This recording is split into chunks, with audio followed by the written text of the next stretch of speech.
My husband's name was Steve. He was 58 when he passed away from complications from diabetes.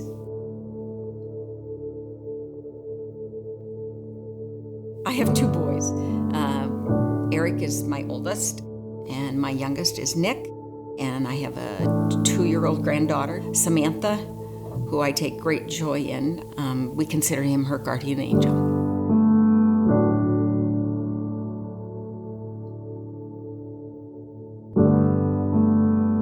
How we help people create a meaningful service is we start by listening. That's the biggest skill that we have here.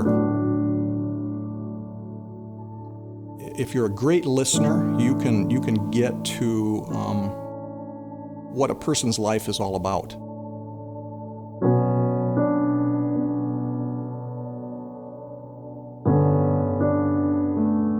People want meaningful ceremonies. They want to make it specific to the individual, and that's what we want for them. And those are amazing experiences when we do that for folks.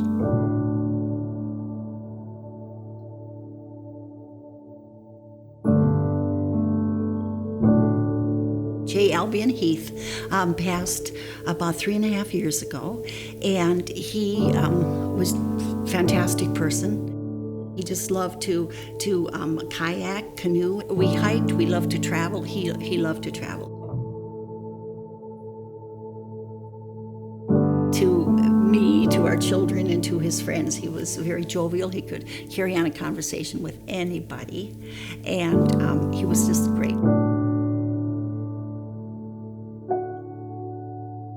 George originally purchased the funeral home back in the 50s. George, like us, always considered it a high privilege to be able to help people in their time of need. He created such a high level of service to the families that he served, and for us to be able to continue that high level of service to folks gives me great pride. George Boom Funeral Home is a full-service provider of funeral and cremation services here in the Sioux Falls area. So we take care of everyone. We take care of the youngest to the oldest. It makes no difference what their economic level is. We've always believed that everyone deserves a funeral, and we're going to go to whatever steps we need to ensure that that happens.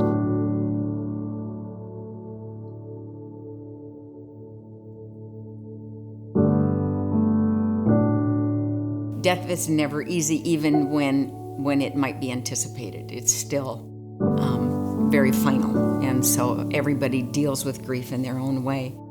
The funeral directors, I think, always make themselves available. I mean, it's always a cell phone number. If you need anything, call. One of us is on call 24/7. They were so helpful. They were so compassionate for all of my relatives, but my 2 sons and me. We felt supported. And you know, you're in shock.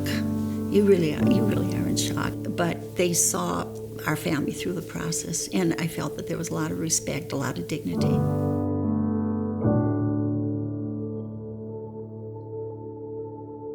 I truly look at this as my ministry to people, and I really think, and I truly believe this, if you don't approach this from being a helping ministry for people, then you're not doing it right, because it's what people need. You know, getting that hug from a family, that's what fills the tank. It's not the paycheck. It's knowing that you helped these people, and they will never forget that. They may forget what you said, but they'll never forget the feeling that they got, that you helped create for them. And then I've done what I'm supposed to do.